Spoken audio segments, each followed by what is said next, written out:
I was no longer interested in why you got sick. I wanted to know why you didn't live well, why you didn't live fully, why self-esteem has become a core ingredient to our health, why we have become so obsessed with our own power. Previous generations know nothing about what we obsess over. I promise you. Previous generations know what it is to feel self-respect, but we talk about self-empowerment. We have a very different, there's a very different archetypal pattern that has emerged in us, and that's real. And if I would be so bold as to say that I think the purpose for life, our journey of life, is that we are here to, all of us in our own way, make the journey from our love of power to the power of love. That's it. That's the only journey there is. And it takes, every single life is an expression of that journey. And as I will speak to you now as a medical intuitive, when I do a reading, what I find is where you've lost your power to things in the outside world that you give life to. Now, just like no one can see all the beauty that you saw in your near-death experience, and it's hard for you to convey that to people, and yet you know how real that was. In that same way, it's hard for me to convey to you how extraordinary you are in your bio-spiritual, ecological soul. Your soul is not in your body is in your soul. Your soul is huge. And I didn't design it. Okay. Your soul is huge. I take no credit, all right? But what I will tell you is art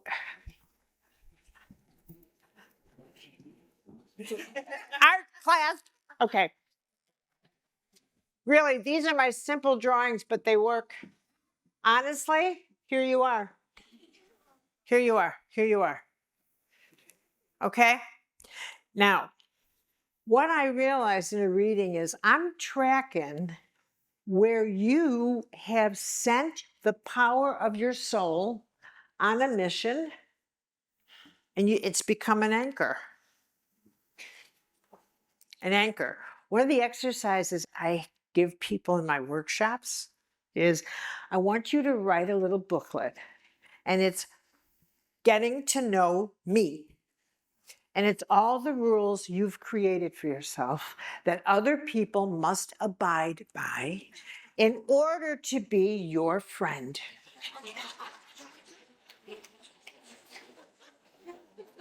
And all the bullshit you put people through. I must have what? What must you have? Tell me.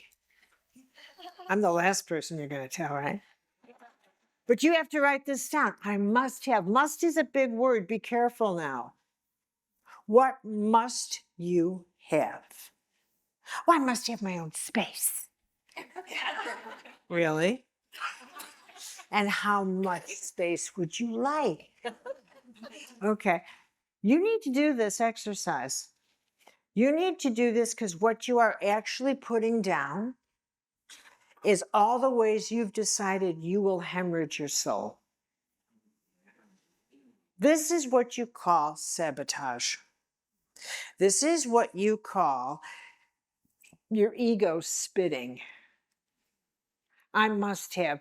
The only thing you must have is insulin if you're diabetic.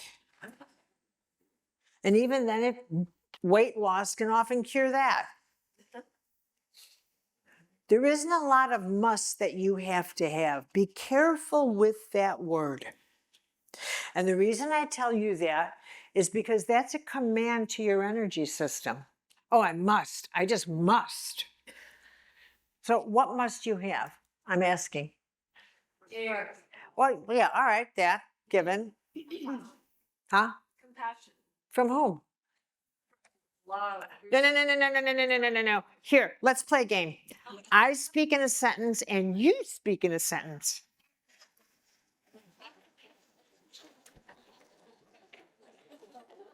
Okay, so compassion for, Myself and others. so you must have compassion. Okay, and do you generate that compassion? Working on it for myself. It's easy for other people. All right, keep going. What else? I must have what? Safety. Safety, what kind? Speak in a sentence. I must have safety. I must feel safe. Safe from what? Everything. You must feel safe from everything? You'll never come out from under your bed. Sweetheart. Sweetheart, sweet. No, no, no, no, no, no, no, no, no, no. You need a good prayer. Here's the prayer. Protect me, I'm going, I'm leaving the house.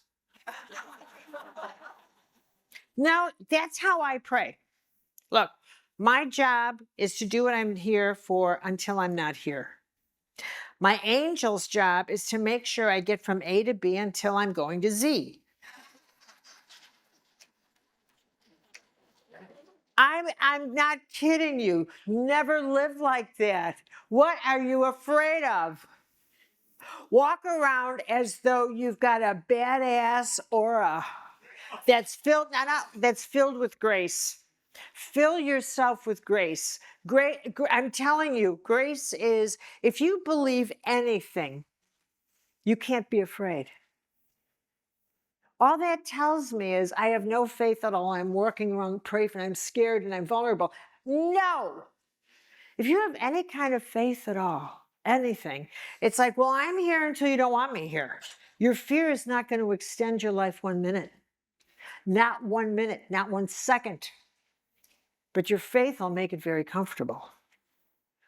But faith in what? Faith in what? Yes. Oh, well.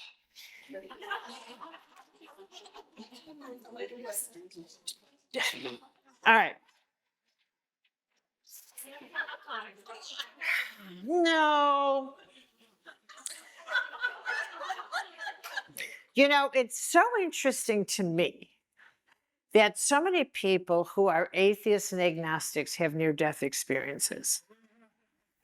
Have you had one yet? I have not. Soon. and, but I'll tell you this, and I do mean it seriously. We changed. Something in us has fundamentally shifted since we entered the nuclear age. Something devastating. Before the nuclear age, no, I'll go this way. There are 2 wheels in us that have always been in us. That wheel, the need to create and the need to survive. Create, survive, create. How do I get across this river? A bridge. Create, survive. When we unleashed nuclear power with the intent to kill, the absence of love, what we did was ignite an appetite for destruction for which we have no course correction. And what's worse is we want to use it. Okay? And what I think, and this is, I need your wildest spiritual imagination. What I think happened is that the universe put us on an evolutionary advancement. Because just as we got so big in earthly powers, like Prometheus stealing the fire yet again, only this time it's nuclear, that once again we had to, our soul, our holiness did not go along with this, just our mind. So we began to imagine all the worlds we could control with our power. And in order to do that and get away with it, we had to anesthetize our conscience. And if you'll notice, we no longer say, let your conscience be your guide. Conscience, not consciousness. Consciousness is the most useless word in the universe. It doesn't mean anything. It means recycling, means whatever you mean, but it does not mean sacred. No, it does not. We anesthetized our vocabulary so that we took out holy language. We took out holy language. You know, I'm answering this question, but by God, you asked a big one. So it's your fault. One of the great sufferings in the human experience is the inability to forgive and holding on. And in a medical intuitive reading, that reads like anytime I sense a hemorrhage in someone, I know that they're holding on to a wound. Now, some wounds are so god awful, and some aren't. Some aren't worthy of the time you give them and the attention, but that's not the point. The point is this: the human experience is only the journey of being wounded. That's all it is. It is only, stop being surprised when it happens. It's kind of like being surprised when you get brain freeze when you eat ice cream. How did that happen? Well, it's not soup. Why are we always surprised at things that have always been? I am gobsmacked at us, okay? I'm gobsmacked. So the fact that I really am gobsmacked. But we got too big for our intellectual britches.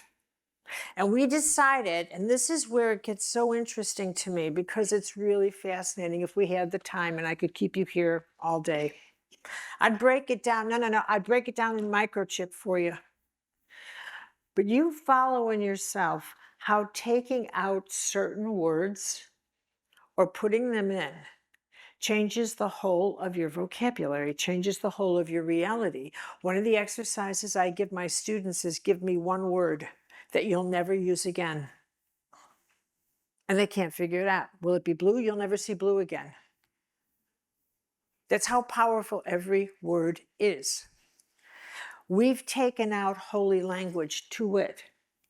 We never say the word sin anymore. Okay, so let me help you out back to forgiveness. What we say is, I'm trying to be compassionate. I'm trying to forgive. Trying to forgive. But we don't actually admit the truth. I'll get around to forgiving as soon as I destroy them, then talk to me about it.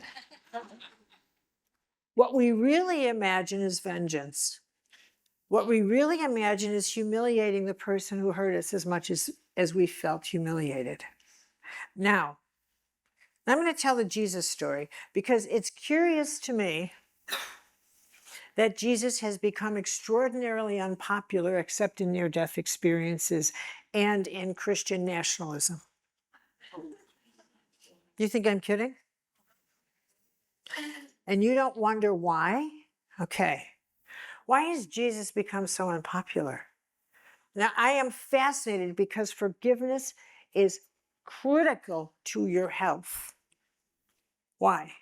All right, let's replay the story of Jesus just for the hell of it, for your health. So he's there with the boys, and it's the Last Supper. And he says, it's our last go around. Let's go to the garden. I want you to stay up with me. So they go to Gethsemane. And of course he says, Judas, go on, get on with it. Make it fast, make it quick. And they get to the garden and he says, stay up and pray with me. Of course they fall asleep. And And everything in the Bible is scripture, not Bible, scripture is symbolic. So they're sleeping, which means they're still unconscious. You still don't get it. You still don't get it. How could they? So he gets arrested. But before he does, he says this prayer and he says, Can we do something else this weekend? Can I get out of here? Anything. It's the first notch in this is first jewel I'm putting in your pocket. He didn't hear anything, which is guidance, which says go this way. Nothing. Heaven does not waste guidance.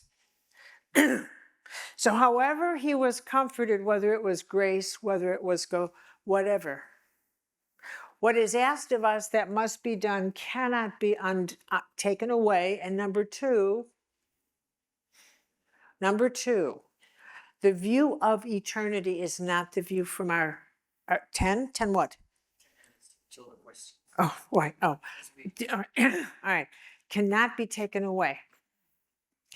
Jesus is arrested. I'll go on fast forward. He goes up to Pontius Pilate. His friends scatter, disappear, except for John and Peter. They go, except for John and Peter. Peter, of course, we all know what happens to him. He is arrested. He's humiliated. He's beaten. He's accused of things that make no sense because of jealousy and jealousy and whatever. Now, but here's the thing.